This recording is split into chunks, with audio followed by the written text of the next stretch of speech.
He didn't disappear out of anger. He just stopped. Quietly, without warning, without noise. No more good-night texts. No more end-of-day calls. Plans slowly emptied. Replies got slower, then disappeared. But the strange thing is, no one asked why. No friend noticed he wasn't reaching out anymore. No one wondered why he was no longer there, the place where he used to be the first to show up. No one knew. In every step he took back, there was a pain left unnamed. A good man, when he stops speaking, it's not because he's fine. It's because he's understood. In some places, saying one more word is too much. So, what happened? What made someone who used to be endlessly patient suddenly choose silence and never look back? Did he let go? Or did he just start choosing himself after a lifetime of choosing others? He used to be the man who never let anyone wait. Always showed up on time. Always the one to make plans, clean up the mess, hold everything together even if he was the only one holding on. He wasn't good at saying no, not because he was weak, but because he knew too well what it felt like to be left behind. So he always tried a little harder, gave in a little more, and hoped more than what he ever received.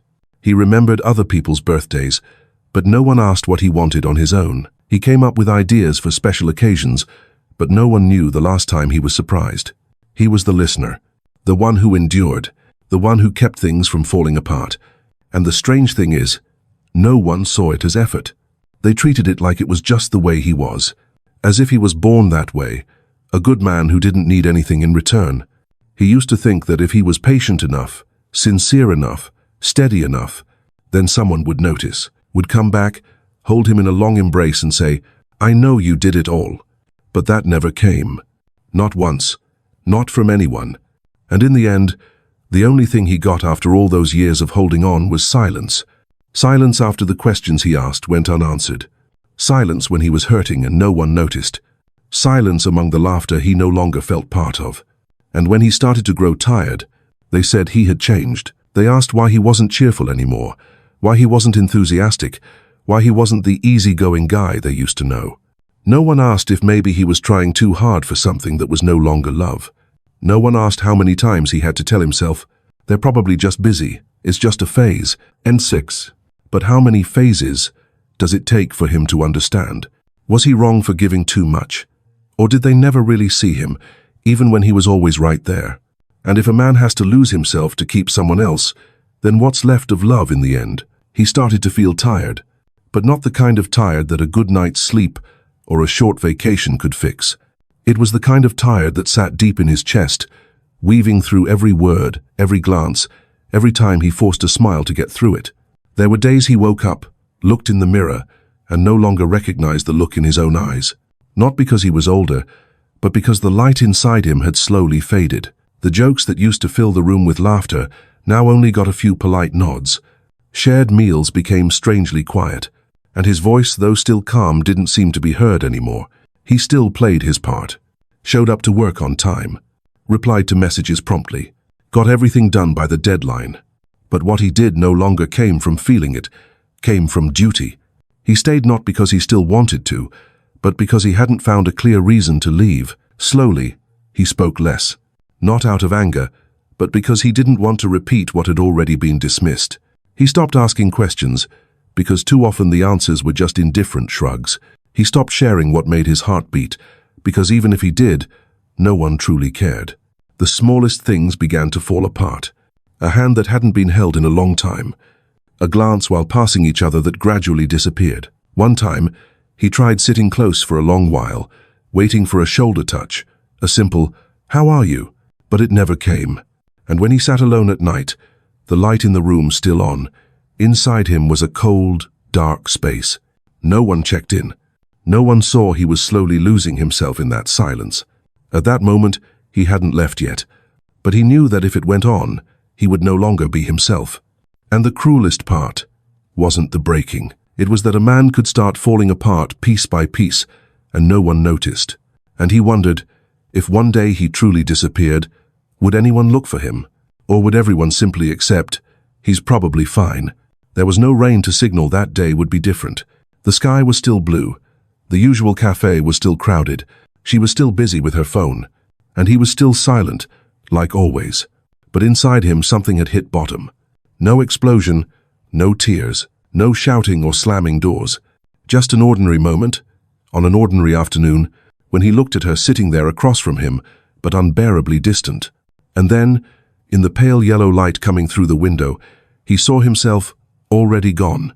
No more connection, no more hope, no more reason to stay. He didn't say anything. No blame, no questions. He just nodded when she said, "You look tired today." Then he smiled, softly, as if he finally understood, and then he chose to retreat. Not with a grand decision, but through a series of very small choices. He stopped explaining, stopped waiting for apologies, stopped trying to prove he deserved to be loved a little more. The strange thing was, no one noticed that day was the day he began to leave. He was still him, still doing the same things, still there but not really there. He replied less, smiled lighter, left gatherings earlier, and then, one evening, he didn't come home on time like always. No message, no explanation, because this time he didn't need anyone to understand. He just needed to hold on to himself. Did he feel regret? Yes, a little, for having loved too much, waited too long, hoped too persistently for something only he was holding on to. Did she realize? Maybe, but only at the end, when he had already gone too far. When his silence was no longer a passing mood but a permanent way of living. It wasn't a withdrawal filled with anger. It was a final act of dignity. When a man realizes, staying any longer would only kill the last part of himself still left. Everything started again from the smallest things. An early morning with no wake-up text. Just him, black coffee, and sunlight quietly slipping through the window. He still sat at the table, even with just one plate of food. Still cleaned up neatly, even with no one left to praise him. He played soft music, read slowly, cooked slowly, even breathed slower. For the first time in a long time, he didn't need to rush. No need to rush to text first. No need to rush to fix mistakes he didn't make.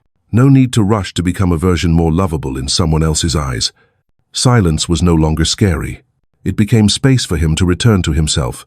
No one checking in, no one rushing him, and no one hurting him anymore. From that emptiness, he began to be reborn. Not through declarations, but through disciplined actions. Morning workouts, writing down scattered thoughts, turning off phone notifications every night, learning to cook a new dish just to care for himself. No one noticed the change. And the best part is he no longer needed anyone to. He no longer waited for someone to step in and complete his life. Because now, he realized, wholeness doesn't come from someone choosing him. It comes from no longer choosing to lose himself for anyone. He still believed in love, just not as a destination anymore, but as a gift if it arrives at the right time, with the right person. And if not, he's still whole, still living slow, living deep, living true to himself. No one knows if he will love again. Maybe he will, maybe he won't. But one thing is certain, he will never love by sacrificing himself again. And in that journey no one came to save him. He saved himself, with silence, with discipline, and with a quiet promise that from now on, he will never lose himself again. He no longer rushes to reply to half-hearted messages, no longer nods to invitations that shake his peace. He no longer hurries to please others, and no longer explains himself at length when misunderstood. Because now, he lives by a new set of rules. Not ones written down, but boundaries built from past breakings. If something drains him, he steps back. If someone comes expecting to be served, he stays silent. If there's vagueness, uncertainty, lack of honesty, he no longer stays to find the answers. He doesn't need to be right. He needs clarity. He doesn't need noise. He needs peace. He doesn't need someone to prove they won't leave. He just needs someone calm enough to stay without harming the peace he fought so hard to gain. The one who comes after, if there is one, must understand that he is not a place for someone to heal by unloading all their wounds onto his shoulders. He is no longer the man who endures everything. He is the man who knows his limits. And if someone is gentle enough to listen instead of impose, slow enough to feel instead of control, deep enough to be present instead of just passing through, then maybe the door will open. And if not, he holds no anger, no regret. He just gently closes the door. Because once he knew what it was like to lose himself trying to hold on to someone else, he'd rather lose a few connections than ever lose himself again. He's not cold, He's just no longer easily shaken by the things that once led him astray. Back then, an unanswered message was enough to keep him up at night. A distracted glance made him feel he needed to try harder. He once worried himself to exhaustion just because he felt he wasn't good enough to make someone stay. But now, silence has become an ally. Not silence to escape, but silence to observe. To see who's coming with sincerity, and who's only coming out of temporary need. He watches. He feels. He lets others reveal themselves in the pauses he used to fill with words. And then he sees the loudest people often carry the most insecurity. The most emotional are often the most inconsistent. And those who demanded sacrifice from him were never willing to sacrifice anything for him. So he doesn't react quickly, doesn't explain quickly, doesn't try to hold on to connections that only exist on the surface. He used to fear loneliness, but what he truly feared was losing himself again. Afraid he'd fall into the same cycle of effort just to earn the gaze of someone who never really saw him. Now, his silence makes others uneasy, because they can no longer read his thoughts, can no longer control him with promises, with tears, or by walking away. He no longer needs to win anyone. He just needs not to lose himself. And a man who once lost himself, when he finds his way back, he will never let it slip from his hands again. The afternoon gently settles on the old wooden table in the corner of a familiar cafe. He sits there silent, at ease, not waiting for anyone to come. The coffee cup is still warm. The book lies open on a page he's read many times. Around him there's noise, but within him is a strange stillness, not empty, not sad. No ringing phone. No message asking, "Where are you?" And strangely, he doesn't need anyone to ask, because for the first time in years, he doesn't feel left behind. He's just sitting with himself. No explaining, no proving, no pretending to be okay so someone might think he's worth keeping. He doesn't want much from the world anymore, just hopes to hold on to clarity, something he had to trade a lot of noise to finally gain. And if someone looked at him now, they might mistake it, think he's lonely. But no, he's not cold. He's just clear enough not to lose again.